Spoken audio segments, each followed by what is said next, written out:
Hello, Zeb Aurelios from Star Wars Rebels, and you're listening to Inside the Force. Carabas. Gotta go, Hera's here. It is a period of Star Wars mania, as new movies, comic books, novels, and TV shows populate the system.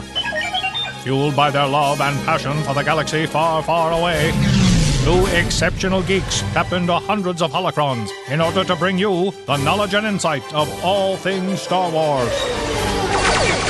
Come and join them as they go inside the Force.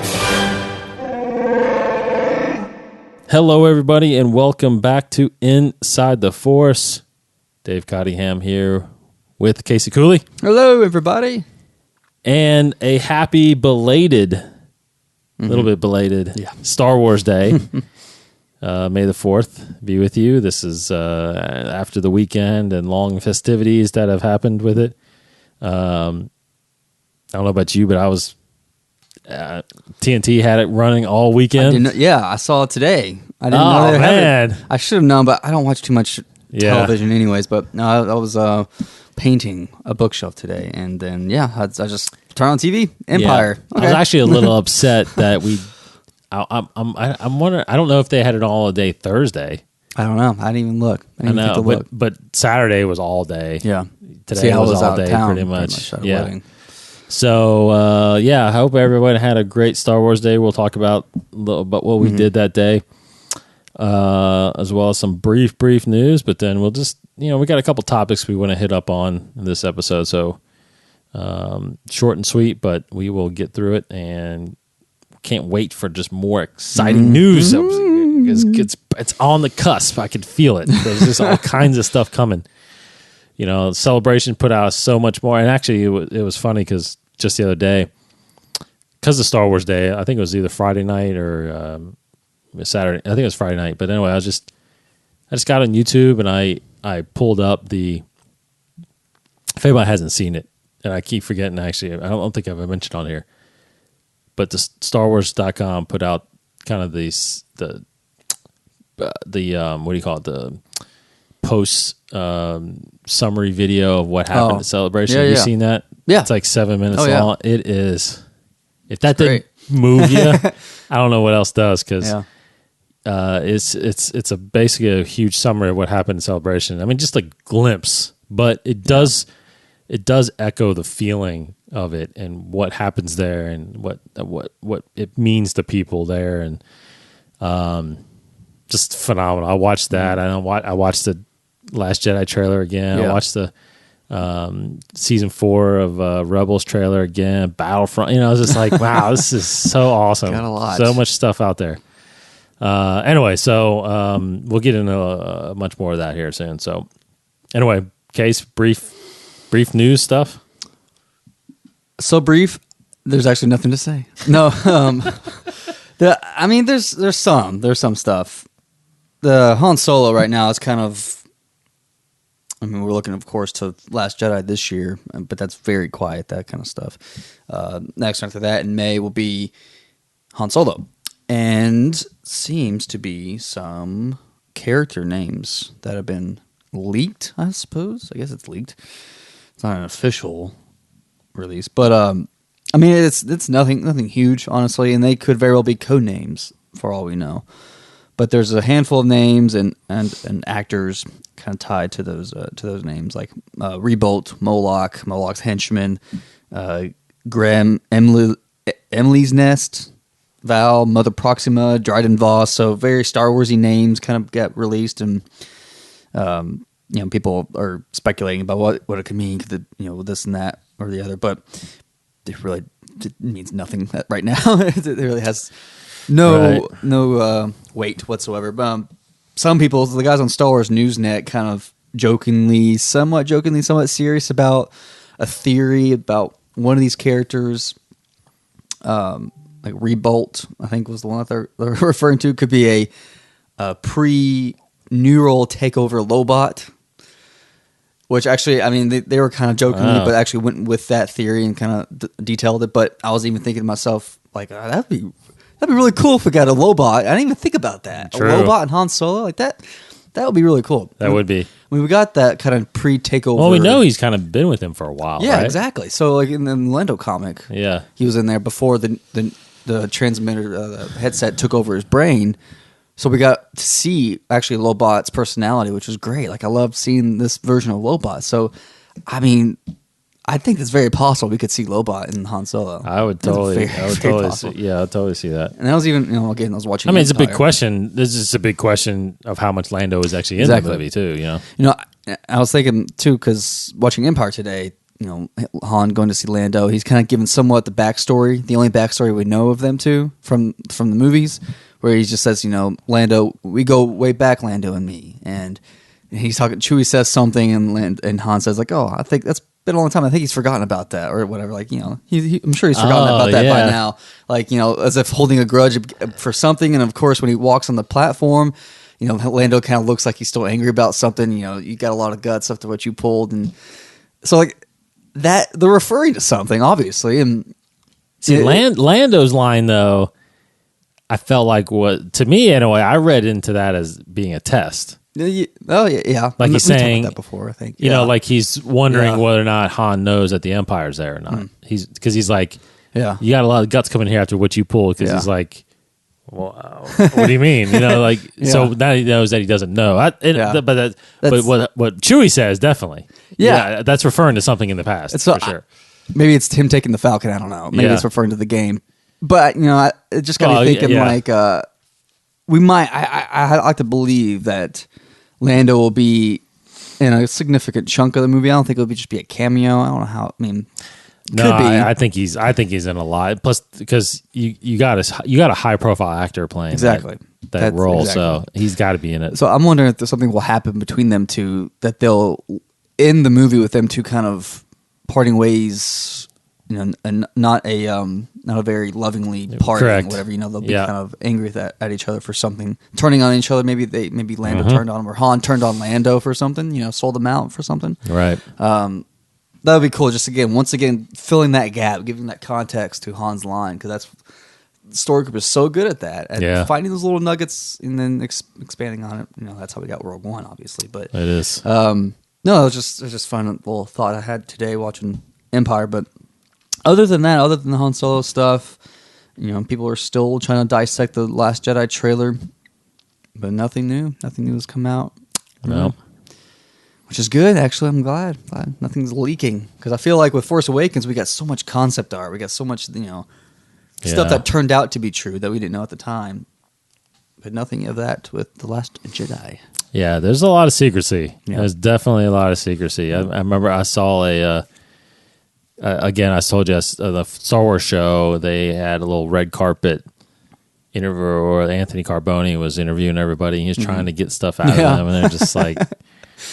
He even said something. He even said something. Mark Hamill. He said something like, "What's it like to know that you're like training Rey to be like the next Jedi, and and you're gonna fight?" And he's like, "I can't confirm anything you just said there." Something like that. Smart. So he's. I guess some stuff with Last Jedi. I kind of just remembered. You of course can follow guys our website, our blog, where I will blog kind of the big news that kind of come out, and some rumors, but one of the things was, small perhaps, but it could, I don't know, maybe it could mean something big. Luke Skywalker with his necklace. He's got a crystal necklace, and specifically, I think, the rumor is that it's a red crystal necklace, and the speculation, particularly from some of the news sites, are kind of theorizing it, and it's kind of people have ran with it a little bit. But the theory, the rumor, the speculation, I guess, more speculation than rumor, is that it could be a kyber crystal. It could be Vader's kyber crystal. That's what people are kind of, the fan theory is. Right. I don't believe it's a Vader's kyber crystal. It could be who knows if it's a kyber crystal or not, but it could just be a red crystal. Honestly, it could just be a cool little wardrobe nuance. But other than that, there was some rumors about how Snoke is his Snoke's clothing. I don't know if you saw this. No. They're saying that Snoke is going to have a gold robe kind of thing, more elegantly dressed, and some rings, and he's got some jewelry. He's got a golden robe, which honestly, because there was some behind the scenes, like sculpture bust, whatever, of Snoke from like some featurettes of Force Awakens, I think, where it shows Snoke and actually has him wearing kind of like a goldish robe like outfit. And if you actually watch Force Awakens, Snoke's scenes, you see his robe that he is wearing kind of sparkles a little bit, honestly. So it could very well be gold the whole time, even in Force Awakens. You just, the lighting and the way the hologram is projecting. The hologram's all blue. Yeah, it just looks dark and blue. You don't see color, really. So yeah, sure, he got a gold robe and some jewelry, that kind of stuff. But people are kind of, again, theorizing and speculating that maybe Snoke isn't as scary or as imposing as like the Emperor is. How he's pale faced, dark robe, you barely even see his face. He's hunched over. He's got the scary voice, whereas Snoke might seem more flamboyant in a way. Like he's just dresses. He's very elegant, that kind of stuff. So I don't know. I might say something about Snoke and about who he is, what kind of character he's going to be. If he's going to be as threatening as we all think he might be. Mm-hmm. But some fun stuff to think about. But nothing big out there right now, guys. No big news in the movie world. No, and I guess the recent releases as far as books and stuff, Rebel Rising hit your shelves this past week, as well as Guardians of the Whills. Mm-hmm. Both backstories of one being Jyn Erso's rise. Basically, it takes place after growing up with Saul. Mm-hmm. And then Guardians of the Whills, Chirrut and Baze, their stories. So 2 junior novels out there. Go get them. I picked up Rebel Rising. Mm-hmm. Don't know when I'm going to get to it, like you were just talking about, but because I've got it. You finished up Life Debt. I'm about to finish up Life Debt. Both moving on to Empire's End, and then both probably moving on to Thrawn. Most likely. Yeah, I can't wait to get into Thrawn actually, but I can't stop the trilogy. I know, the Aftermath trilogy. I'm really hooked now after Life Debt. Yeah, I gotta say, Life Debt has been a lot better than the first Aftermath book. The first Aftermath took some getting used to, and mainly because, like I think I said it in the last episode, mainly because I was just so anticipating more of the original cast. Yeah, not so much Luke, obviously, but Leia and Han. But we got introduced to a whole new group of rebels or Republic soldiers. This whole kind of Suicide Squad group almost. Yeah, that's fair. You know what I mean? With Nora Wexley, her son Timon, which Snap, and then of course the bounty hunter Jazz, and then Jazz Amari, I think, and then the former Imperial Sinjir. Wrath Velus, I think. Yes, and then you had, audiobook, and you eventually get Jam. Yeah. Who was a Republic rebel? He's like a soldier, special forces soldier. Yeah, ends up.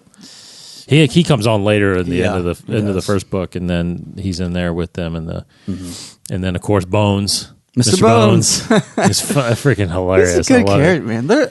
You got to hear him like at the voice though. Oh, really? Is just like the episode 1? Really? Roger. That's awesome. The way he talks is crazy. Yeah. It's eerie. Almost, his dialogue's all caps in the book. So really? That's how I. Yeah, he's like very loud and very. That's cool. I just love that's what I love about the audiobooks. So, and I think Mr. Bones is in the most recent issue of Poe Dameron. Yes, I think. Yeah, 13, that's the rumor. 13, yeah, I think something like that. Yeah, either I don't know if it's. I think he's hanging there. I don't know if he's actually. Yeah, I can't remember. Seeing something like that. Artwork of it, but he's a former battle droid that Snap reprograms, and he's basically It's awesome. What is he? I mean, he's like a destroyer. Way droid. better than just the normal B1 battle droid. He's an assassin, basically. Yeah. It's crazy. It's in the way, the stuff he says is like, oh my gosh. Like if this guy was on the wrong side of the team, like on the villain side of things, like the people will be in trouble. Yes, very much so. Anyway, we'll do a full review of Life Debt next week after we both kind of get through it. And then, of course, we'll keep hammering away at Empire's End. And I promise we will. We'll get better about the comics. I've been catching up on that as well. I downloaded some. Right now, at least right now the ongoings are Star Wars still, and then you got Darth Maul, you got Poe, and then you got Dr. Aphra that are out there. Is the Screaming Citadel that's out now? Is it? I don't know. I keep seeing like the future issues, and I'm just assuming like, oh, well, no, I think so. And then Vader's coming. I think either next month. Mm-hmm. I think Vader's coming from Charles Soule next month. Yes. So we'll definitely hit that up. Yeah, but nothing on the Rebels front. It being the 4th and final season coming up. The debut will be sometime, I'm sure, in September. September usually when it debuts. Mm-hmm. And then, of course, Battlefront is November. I've pre-ordered my Battlefront. Oh, game. Wow. Okay, good job. Got the Last Jedi stuff. Yeah, I got to do that. I didn't get the deluxe version because that's like $90. Yes. So I just got the normal. Which I don't even know what the difference is. There's a few differences, but it's like, I guess I kind of fell into that trap with the previous Battlefront. It's like stuff you'll get eventually. Yeah. If you just keep playing the game, you'll unlock eventually, probably. Right. That's I'm just worried. I just want to play the campaign. Yeah, I'm not. You know, the multiplayer's great, but I'm not even gonna probably be into that until I get through the campaign. Mm-hmm. That's gonna be the best thing. Excited. Really looking forward to the book too. Mm-hmm. You know, Inferno Squad comes out this summer. I think it's July. But that's the prequel book that takes place after episode 4. It's the reason why they're formed because of the destruction of the Death Star. Mm-hmm. That's another thing I want. That extra scene I told you about with Mahdi. We'll talk about that because I was, I was interested about that.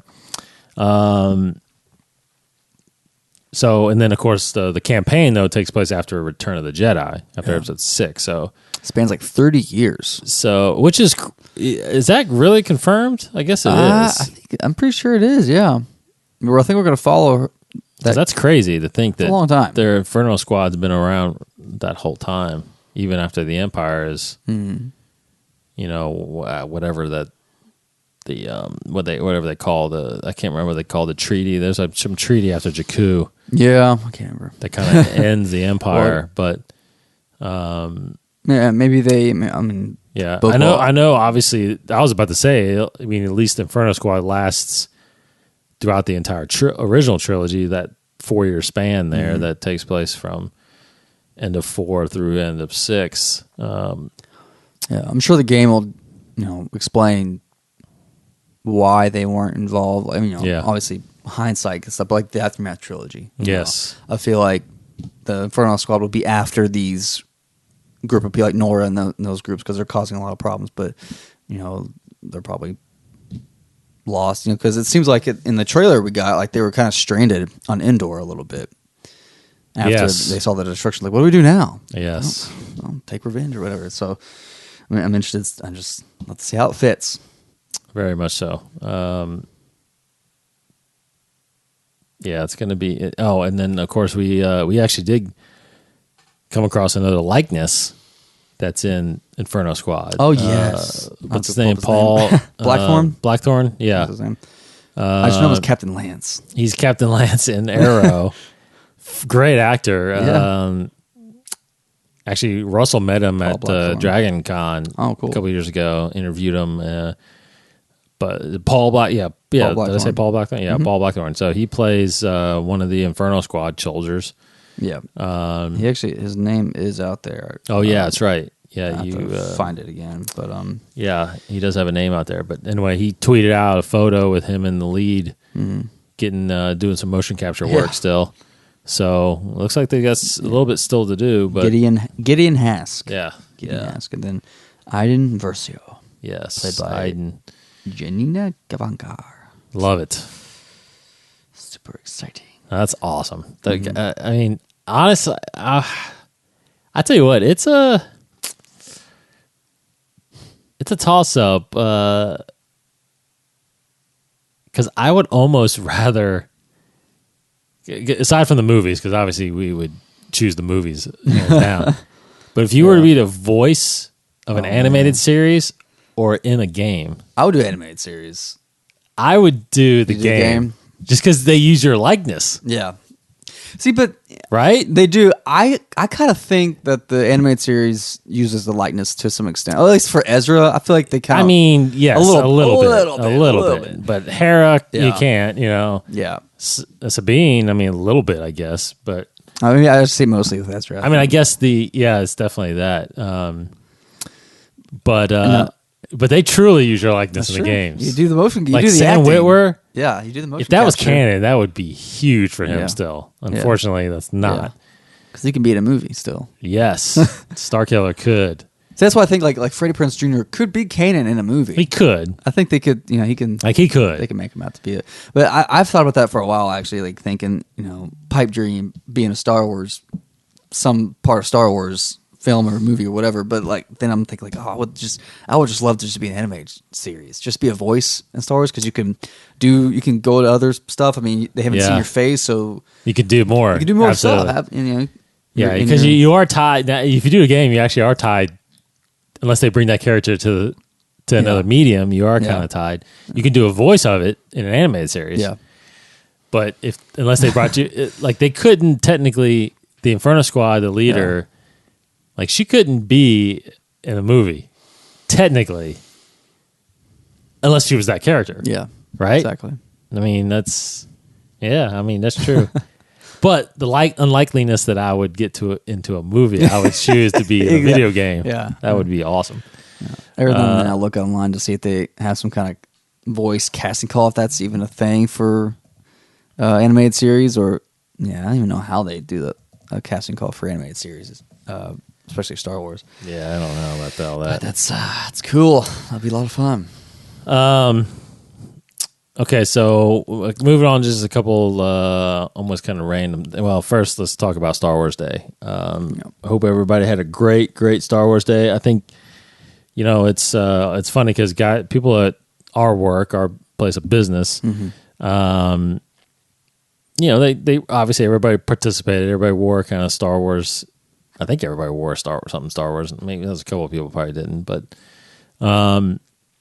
I had my wife Brooke made a bunch of snacks, Star Wars related snacks. We had a birthday, I think, at the office.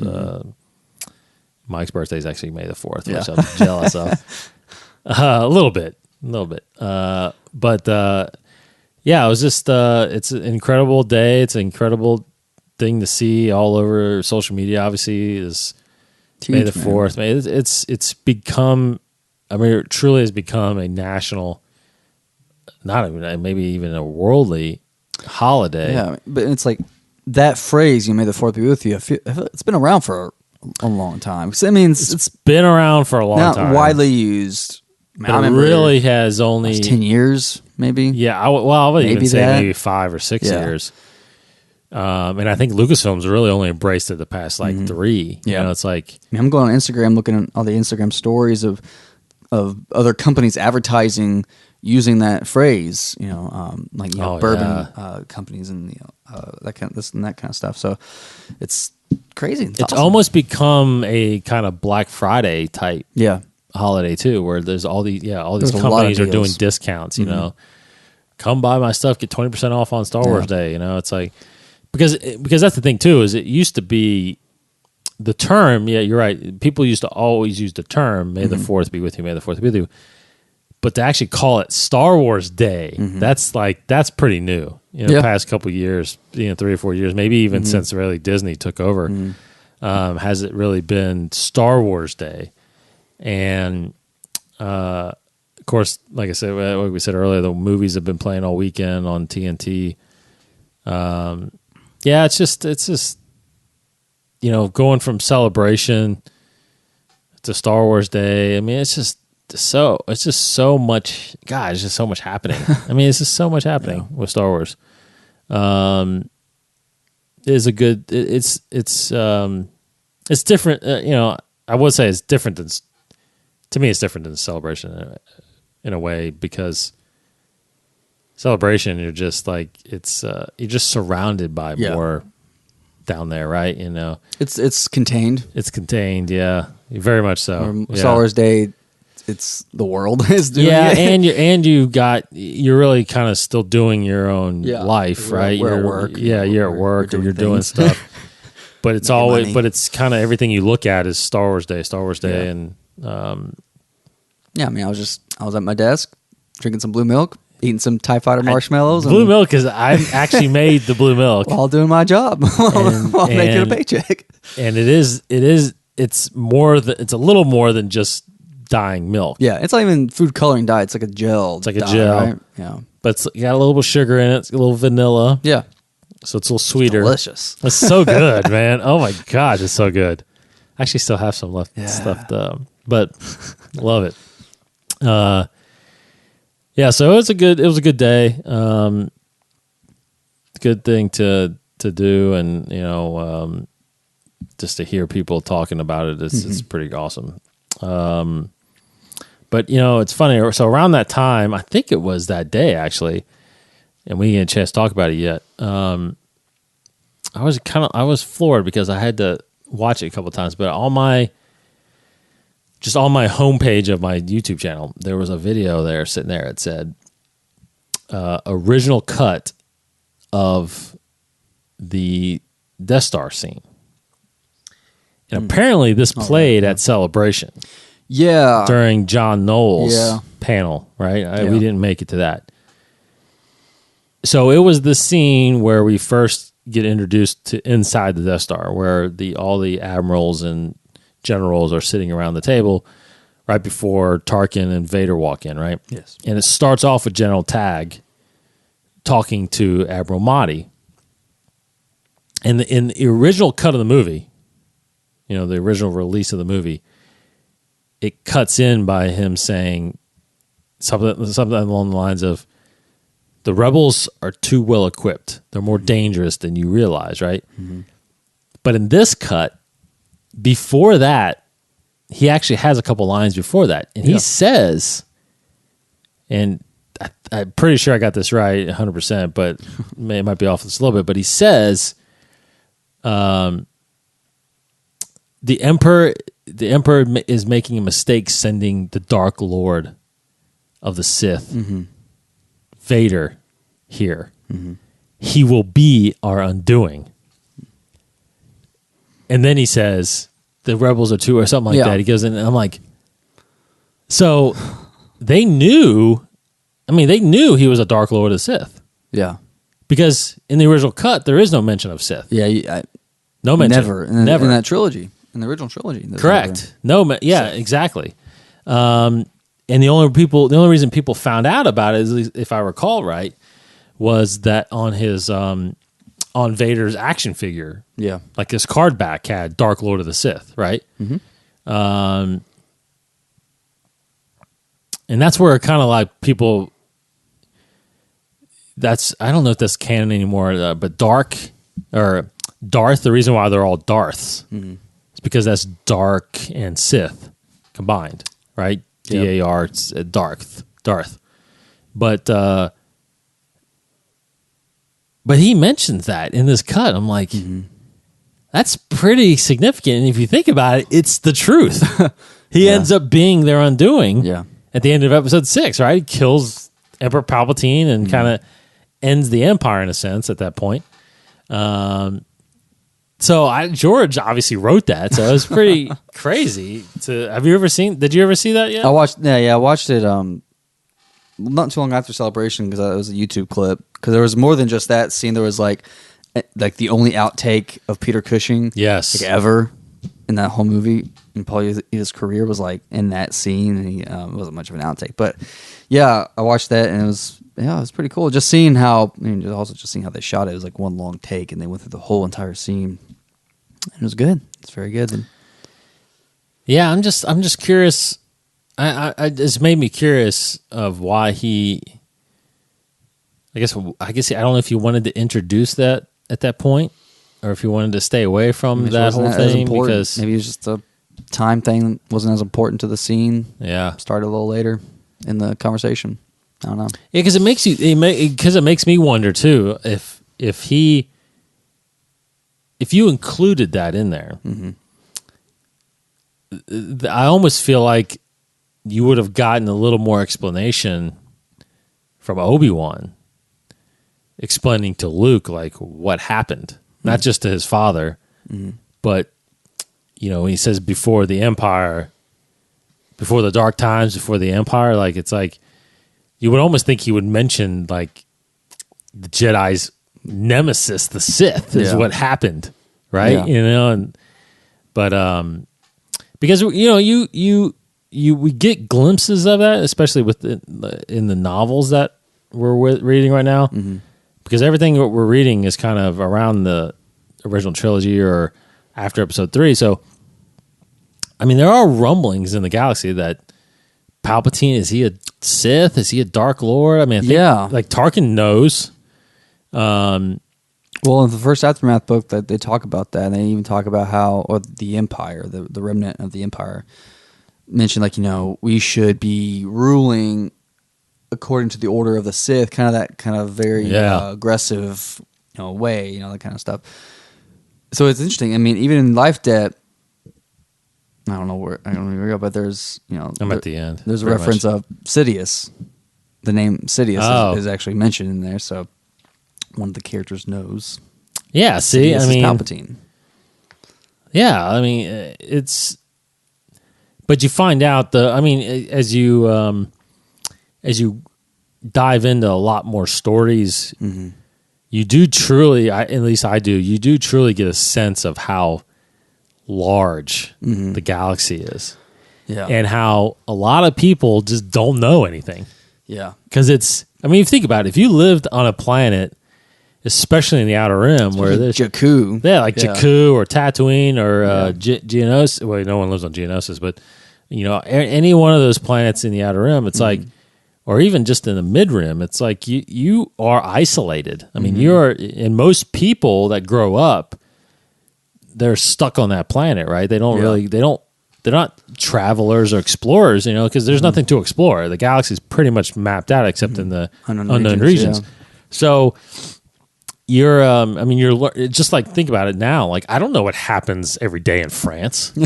I don't know what happens every day in China. It's like, there's world news, everything, but there's like little towns that, there could be some criminal and I don't know about them. Right. So it's like, you got these little bands of like rebels all over the place during the Civil War. You got, after the New Republic takes over, you've got, these like Inferno Squad or just people aren't going to know about that. Right. I mean, it's just the stories are so huge. So you almost got to, because I remember when we first started thinking about stories of like, or I think it was when the first whatever trailer it was in The Force Awakens where Han's like, all that stuff's true, and these people, and Finn and Rey are like, they had no idea, they're like, it's a myth, and it's only been 30 years, it's like, but even during the original trilogy, actually it's been 30 or 40, 50 years, I guess, since Episode 3. But if you think about it, though, even during like the Civil War part or the Dark Times, people were still not sure if the Jedi had never seen a Jedi or experienced what a Jedi does, or it's just a big area to cover. These books have really changed my point of view of just about the Empire, about all of that, especially Aftermath, man. Like, this is really, it's been an eye-opener about... It has. And it's just, like, Ray Sloan, her point of view of the Empire and what it should be, she's a bad guy, no, without a doubt. She's bad, she's evil, but the way she wants the Empire to be is not this corrupt, oppressive type of empire. Like, she wants to rule everything, no questions about it. Like, you don't question me, we'll rule you, and you want, but that brings order to the chaos. It prevents crime syndicates from taking over. It prevents bounty hunters from going rampant. It prevents this and that. It is order, although it is a little tyrannic, dictatorship, but it's still order. And it's just like they believe it wholeheartedly. And Ray Sloan's kind of backstory as well. It's like her experiences at the Empire actually saved her. In a sense, her life, her planet, her people, where she lived, the kind of thing. It's just incredibly interesting. Reading Bloodline, it was quite similar. It's like you see the New Republic, and they're trying really hard to fill the vacuum of the Empire, because the Empire did a great job of controlling everything, although they did it in a very evil way. They controlled it. But now the New Republic is trying to do it differently, but you have the crime syndicates coming back. You have the Hutts, and you have the Black Sun coming back and all this stuff. And Bloodline, you have the whole problem of conflict of Bloodline is like this cartel, which gives rise eventually to the First Order. But it's like, it's just crazy to think of. Like, yes, New Republic is good, Empire is bad, but Empire did very good at what they were very good at their job. Both are flawed. New Republic is flawed, but it's just crazy, man. It's a very morally grounded universe. I mean, just stories. The stories are very morally gray. Yeah, it's cool. Yeah, and if it's almost. I don't know. I almost feel like if you take away the Death Star, like if Palpatine never decided to build the Death Star for some reason, I mean, it's like you're finding out that more and more people actually were okay with the Empire, especially in it feels like even in like the core worlds, like they weren't really oppressing, or. Yeah, it was really the outer planets, especially with like mining and supplies and stuff like that. The Empire were kind of forced upon them to make goods and all that stuff faster and all that stuff, whatever. Because there were neutral planets in the Republic. Yes, the Republic didn't really touch, but now the Empire touches every planet. Every planet. So, they were trying to control everything. Yeah, but they weren't. It wasn't like. I mean, I guess I don't. Again, we haven't read every story, but it wasn't like stormtroopers just came in and like wiped people out. They were just there to control everything and get everything. And so it was a sense of order, but I don't know if it was. I mean, I know it's bad, but it's like a lot of people believed in that, especially the ones that were in the Empire, like you're talking about, like Sloane or even some of these other generals and stuff like that. They knew that there were flaws, and Palpatine, you're finding out too, is funny, is that he's like almost in the shadows still. He's not out there in front of everybody like he was as the Chancellor or as the Emperor. And once he dissolves the Senate, like he's not there anymore. Everybody else is running it. The governors, the Moffs, they're all doing it, and but they believe in it. They believe in the Empire. Maybe not Palpatine, but they believe in the Empire, which is crazy. So. But it's interesting. It's interesting that it's very interesting that they have chose, as in Disney and Lucasfilm, they have chosen to tell these types of stories about the Empire. I feel like it's more about the Empire and what they and what their people are trying to save. Than it is about like our heroes that we come to know. You know what I mean? Like, no, I definitely feel like I see trends in Star Wars stories. Like for a while, it almost seemed like holocrons, like with kind of like a trend, like with Rebels in particular, and then became kyber crystals. I feel like were a big trend, and it's like, oh, we got to know everything about kyber crystals now. Now it's like, with all these stories, now we got to know actually how the Empire works. We got to know the logistics of the Empire and why it actually works, why it actually is successful, and asking the question: should we have kept the Empire this entire time? Should the rebellion have even happened? Right. So like all these stories, like the Aftermath trilogy, it's all about that. And I mean, ultimately, it comes down to. Truly, ultimately, it does come down to the big loss of it all was what? It was the Jedi Order. Yeah. They're the ones that aren't around anymore. The Sith wiped out the Jedi Order by doing this whole political thing and all the military thing. Yeah, granted, all the Empire is, in my mind, is the old Republic or the Republic during the original prequels. Just with an army, just a built-up military. Yeah. Right? I mean, that's really all it is, and obviously the dictatorship that happened. But, again, if you remove him and establish a true chancellor or emperor for the people, like a Mon Mothma or somebody or Leia, to me it would work. That's what happened. They talk about in Bloodline. Again, you take away, you don't build a planet killer. You know, don't do that, please. Horrible idea for fear. Yeah, because it did get into Tarkin, like rule by fear kind of thing. But yeah, I don't know. Ray Sloan doesn't think that Death Star was a great idea. And then Bloodline, the whole first senator.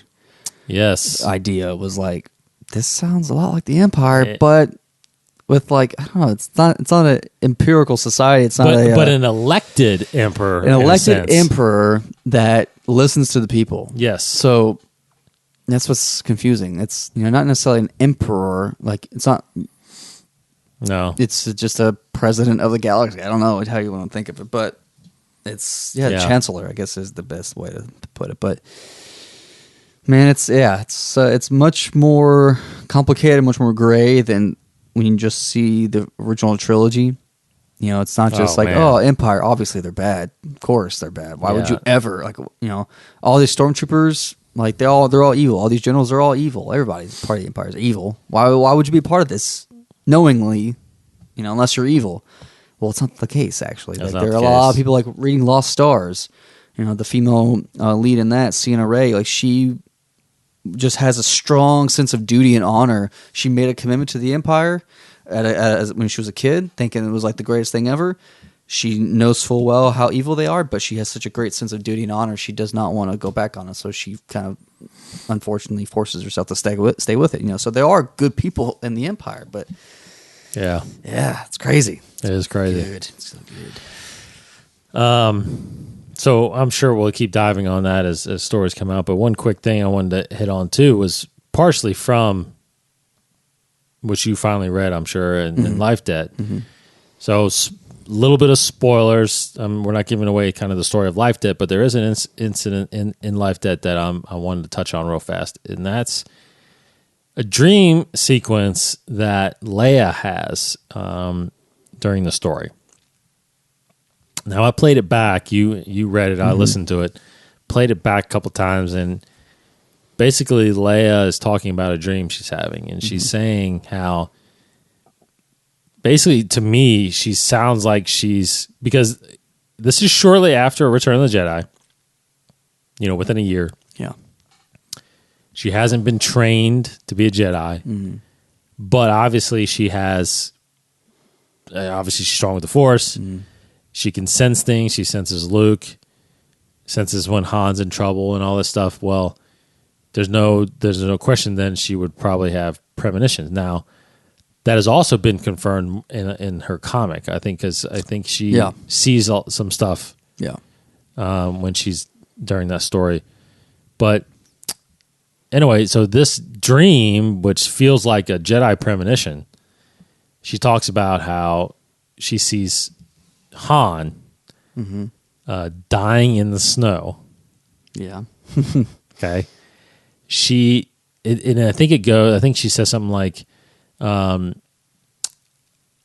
laying there dying, giving birth to my and then she pauses and says children. Yeah. I see Luke searching for something and then being lost. I think she says something like that. I can't remember exactly, but yeah, he's finding something. Chewbacca in a cage. I mean, it's crazy to hear that or see that. Because I got to thinking, again, listening to it, I'm like, okay, well, that describes. I mean, Han dies on a snow planet. Mm-hmm. Chewie has been locked up because of the Empire. Mm-hmm. And who knows what happens to him? Maybe during that 30 years. Luke is definitely lost, and he's out there searching. Yeah, she says he's out there searching for something, doesn't find it, gets lost, and doesn't come back. It doesn't come back. Yeah. Yes. And then you have the children line. Because as we know right now for sure, she has one child. So I got to thinking, and I'm just going to throw it out there. As of right now, this is my prediction. This is my episode 8 prediction. There you go. First one. Is that I'm under, with all the rumors that have happened surrounding Rey's, lineage, questioning whether or not she's Luke's daughter, if she's possibly Obi-Wan's daughter, or granddaughter or something like that. Yeah. And then of course there's this whole Chosen One rumor. Yeah. So this is what I'm going with so far. I thought about this a lot. I'm thinking, because they're obviously not twins. Yeah. Rey and Kylo, or Ben Solo, are 10 years apart in age, roughly. Yeah. And the fact that I'm reading all these stories where Han is never around. Yeah. I mean, they're married. They're still married, even in The Force Awakens. But they're just never together. Oh, yeah. Right? They're just... And that's kind of like... What's funny is I think it's either in Bloodline or in... But it's almost as if like that's just the way their marriage is. It's not like they got married, sure, but it's like they don't... It's not just get a house together, live with each other. It's like, you still do my life, you still do your life. We're just married. Yeah, right? I mean, they try to spend as much time together as possible, but their things take them apart. Yes. She's very political. I mean, he's kind of gone back to doing his own thing kind of life. He resigned his not commission. Smuggling, but... Yeah, he resigned his commission from the Republic, the New Republic. So he's not a general, so he's doing his own thing. Just doing jobs, yeah. Anyway, so what I feel like is I'm leaning towards Rey being the daughter of Leia. Okay. But she's the chosen one. She's a chosen one. So Han is not the father. Yeah. She's born in midichlorians. Born in the Force. And so this happened, 10 years later after Ben. And I feel like she told Luke, because obviously she's questioning, how is this happening? Yeah, sure, freak her out. And Luke explains the whole Chosen One thing, takes her after she's born, so she doesn't, to protect her, and raise her in the Force and all that stuff. But then obviously when the whole Kylo thing goes down, he dumps her on, Luke dumps her, because I still believe that's Luke flying away. Yeah. And that's Luke dropping her off in Jakku. Now, why Jakku and why Uncle Plot or whatever his name is, I can't remember. Yeah, Uncle Plot. Why he gave her, I don't know that, but that might be revealed soon. I don't know. It should be, but that's kind of my theory. That's kind of my theory. Now, whether that's a good one or not, but that line just in that book really just threw me off. Yeah, I feel like there should be something there. I know. Are they going to? I don't know. That's the thing, is why put it in there if it doesn't mean anything? That's the truth. I mean, that's the thing. This could be one of those parts where, like, I can see Pablo or someone being like, "Yeah, we let Chuck Wendig, write that in there. It could mean something. It could mean something, because obviously she didn't die giving childbirth because she's still alive by Force Awakens. But that could reference pain. Yeah, it could. Yeah, so that's the thing. Like, Pablo could be like, "Yeah, sure, it could mean that." Yeah, I know. Maybe it means nothing. It's just maybe she had a miscarriage. Yeah, I mean, yeah.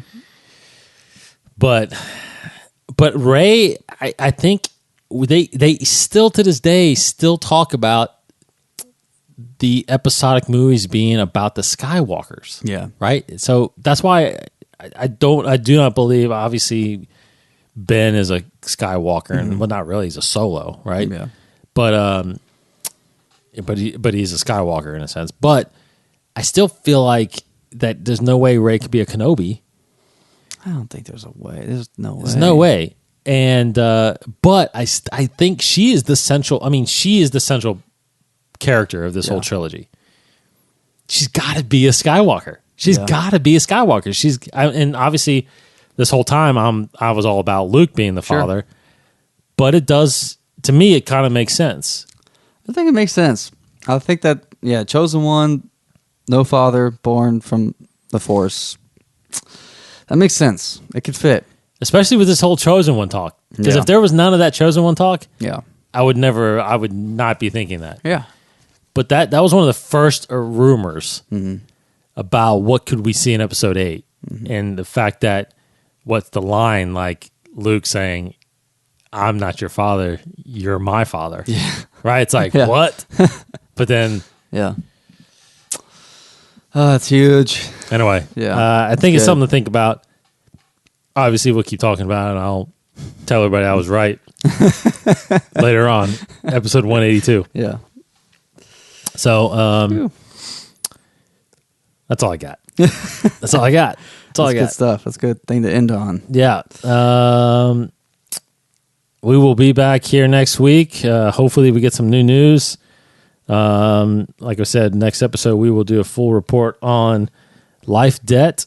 We got hopefully some interviews, some guests coming on here soon. This next week, actually, we should have a guest as well. We got one lined up from another podcast. We'll reveal that later once we line up for sure what we're going to do there. Of course, Case is, like you said, he's posting the latest news on our brand new website, InsideTheForce.com. Go there. Subscribe to all of our stuff there. You can get the RSS feed from everything we post on there, as well as this show. Listen to us on iTunes and Stitcher Radio, TuneIn Radio, Google. Of course, right on the episode, right on the website is all the episodes as well. And I noticed you got all the episodes up. Yep. Wow. Good job, man. 182 episodes. Yeah. It's a Right lot. there on the website. And I just looked too. We are just a short 221 days till episode 8. We got a countdown on the website, too. Countdown is on there. Yep. I was looking at that. So cool. So follow us on Facebook, Twitter, and Instagram at Inside the Force. He is Kryptonian1138 on Twitter. I am D Cottingham21 on Twitter.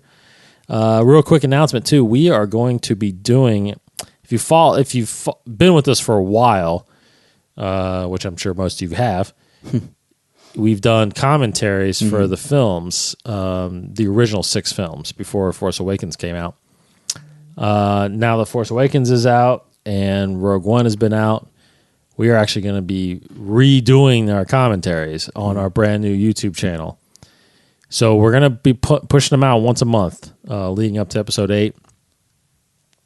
And by doing this, it's going to make the year fly by, I'm pretty sure. Because there's always when there's always a deadline, it's like. Yeah. But no, we play. And the thing about this though, it's not going to just be me and Casey doing these. We're actually going to have a different guest, sitting with us. Obviously, probably a friend of ours or somebody that's a really big Star Wars enthusiast as well as we are. And we're going to critique the movies together, go through the movies together.